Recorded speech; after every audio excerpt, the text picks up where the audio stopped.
اهدنا الصراط المستقيم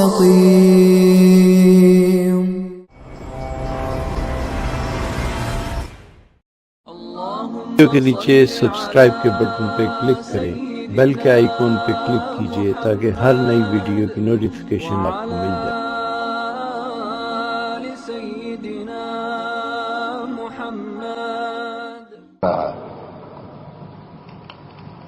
اگر کوئی بوڑھا شخص اپنے بوڑھاپے کی وجہ سے رمضان میں مسلسل روزے نہیں رکھ سکتا یا گرمی کی وجہ سے نہیں رکھتا، بعد میں قضا کرنے کی نیت ہے تو ابھی فدیہ دینا پڑے گا؟ نہیں، یہ کسی مجبوری سے، عارضی مجبوری سے روزہ نہ رکھ سکے تو دوسرے دنوں میں اس کی قضا کرنی ہے، فدیہ دینے سے کام نہیں چلتا ہے۔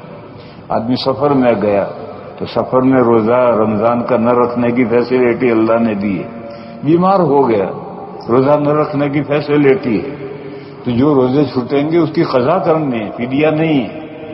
فدیہ تو موت تک قضا نہ کرے تو پھر موت کے بعد میں وصیت کرے تو فدیہ دیا جائے گا، یا زندگی کے آخر میں ایسا معذور ہو جائے کہ اب روزہ رکھنے کی طاقت ہی نہیں ہے، شیخ پانی بن جائے تو اب فدیہ دے سکتا ہے، لیکن جب تک قضا کرنے کی طاقت ہے وہاں تک فدیہ نہیں ہے، دوسرے دنوں میں اس کی قضا کرنی۔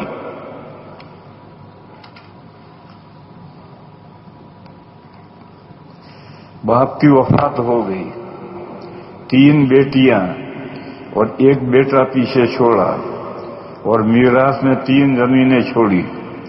بیٹے نے تینوں زمینوں پر قبضہ کر لیا اور بہنوں کو کچھ نہیں دیا، بہنوں کا انتقال ہو گیا، اب ان کی اولاد اپنے ماموں سے اپنا یعنی اپنی ماں کا حصہ مانگ رہے ہیں۔ اب کیا کیا جائے؟ مانگو، حصہ لو، کیا کیا جائے؟ مجھے پوچھے کیا کیا جائے؟ ابھی اپنا حصہ مانگو اور لو۔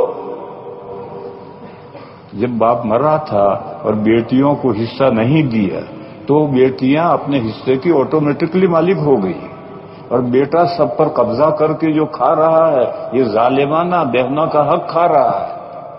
پھر بہنیں جب مریں گی تو ان کی اولاد پہ آٹومیٹکلی حصے آئیں گے، اس لیے اپنا حصہ لو، ان سے زبردستی لو، مقدمہ کر کے لو۔